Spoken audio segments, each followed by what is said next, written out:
Good morning all of you, how are you, कैसे हो आप सभी। कल तक हमने the beginning of the revolution का हमारा टॉपिक स्टार्ट किया था और इसमें हमने जो है 2 पैराग्राफ कंप्लीट कर लिए थे, जिसमें हमने ये पढ़ा था कि जो लुईस 16 है उसने जो है एक सभा का गठन किया था।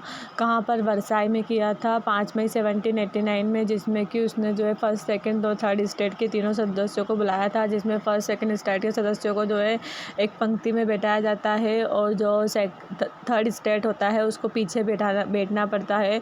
और उसके आगे हमने पढ़ा था कि जो वहाँ पर किसान वगैरह, महिला और जो कारीगर थे उनको आने की अनुमति नहीं थी और उनके द्वारा 40,000 लेटर्स भेजे गए थे उनके प्रतिनिधियों के द्वारा, जिसमें उनकी जो समस्याएं और मांग थी उनके बारे में बताया गया था। और इसके अलावा जो पास्ट मीटिंग होती थी उसमें भी ये चलता था कि जो प्रत्येक सदन का व्यक्ति था उसको मत देने का अधिकार था। तो इस तरह फर्स्ट सेकेंड स्टेट के जो 300 लोग होते थे तो वो और थर्ड स्टेट के लोग जो है एक वोट देते थे। तो उस प्रक्रिया को बदलने के लिए जो है तीसरे जो स्टेट होता है वो कहता है। अब उसके आगे हम आज पढ़ेंगे। देखो, this was one of the democratic principle propounded by philosopher like Rousseau in his book The Social Contract. तो रूसो जो है एक दार्शनिक है जिन्होंने पुस्तक लिखी है इन्होंने द सोशल कॉन्ट्रैक्ट। तो सोशल कॉन्ट्रैक्ट जो है वो रूसो की पुस्तक है, जिसमें जो है डेमोक्रेटिक जो प्रिंसिपल जो यानी कि जो लोकतांत्रिक जो सिद्धांत है उनको प्रस्तावित किया गया है। यानी कि ये भी है इस लोकतांत्रिक सिद्धांतों को प्रोपोनेटेड यानी कि प्रस्तावित करते हैं।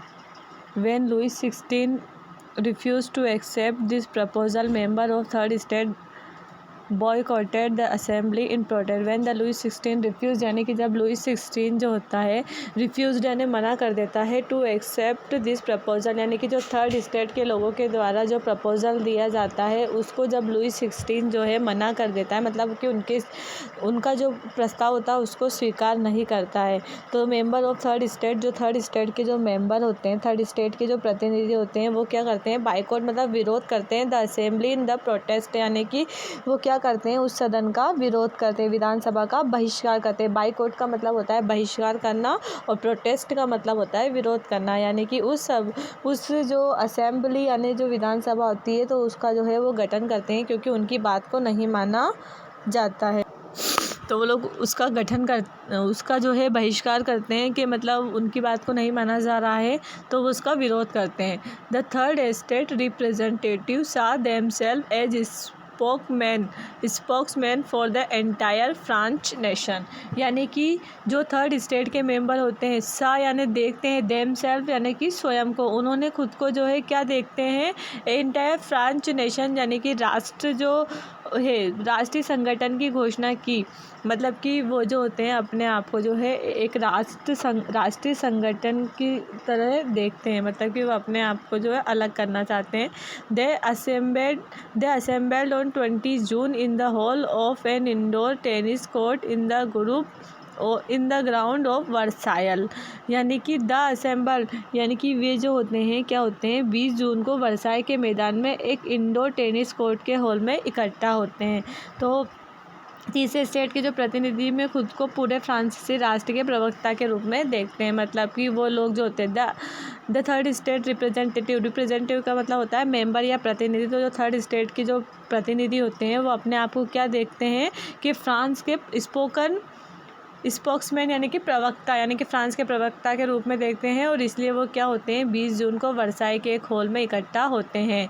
They announced themselves a national assembly and decide not to disperse till they had draft a constitution for France that would check the power of the monarch. They announced का मतलब होता है घोषणा करना, तो वो घोषणा करते हैं देमसेल्फ ए नेशनल असेंबली कि वो स्वयं की जो है एक राष्ट्रीय संगठन की घोषणा कर देते हैं कि वो स्वयं की एक राष्ट्रीय संगठन बनाएंगे। और एंड डिसाइड वो निर्णय लेते हैं नोट टू डिस्पर्स का मतलब होता है इधर उधर जाना या तितर बितर होना। तो वो निश्चय लेते हैं कि हम तब तक तितर बितर नहीं होंगे, इधर उधर नहीं जाएंगे, टिल जब तक कि they had drafted a constitution for France that would check the power of the monarch, के वो कब तक कि इधर उधर नहीं जाएंगे, कि जब तक कि उन्होंने फ्रांस के लिए संविधान का मसौदा तैयार नहीं कर लिया जाए जो सम्राट की शक्तियों की जांच करेगा। मतलब कि जब तक उन्हें एक सम्राट की शक्तियों का ज्ञान नहीं हो जाएगा तब तक वो इधर उधर नहीं जाएंगे। All the representative were led by Mirabeau and Abbe Sieyes. जो सभी जो प्रतिनिधि होते हैं उनका नेतृत्व कौन करता है? मिराबियो और अबेसियस, यानी कि ये दो व्यक्ति हैं जिनके द्वारा जो है थर्ड स्टेट के लोगों का जो है नेतृत्व किया जाता है। मतलब ये उनके लीडर होते हैं। Mirabeau was a noble by birth but agree with the need of such a society that got rid of feudal privilege.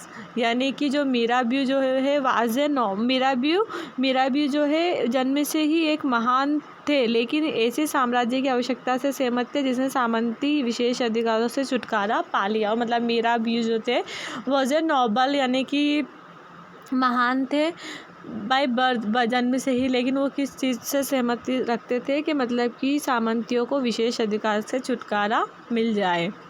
He published a journal and delivered rousing speech to the crowd assembled at Versailles।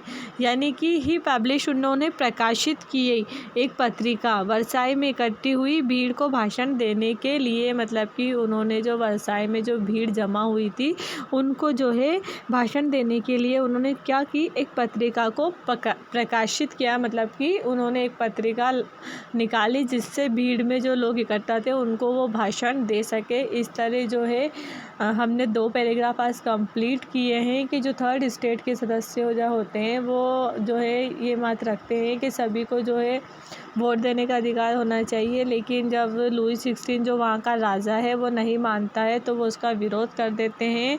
और ये विरोध जो है वो 2 व्यक्तियों के नेतृत्व में होता है, मिराबियो और अबेसियस के द्वारा। इसके आगे हम कल पढ़ेंगे।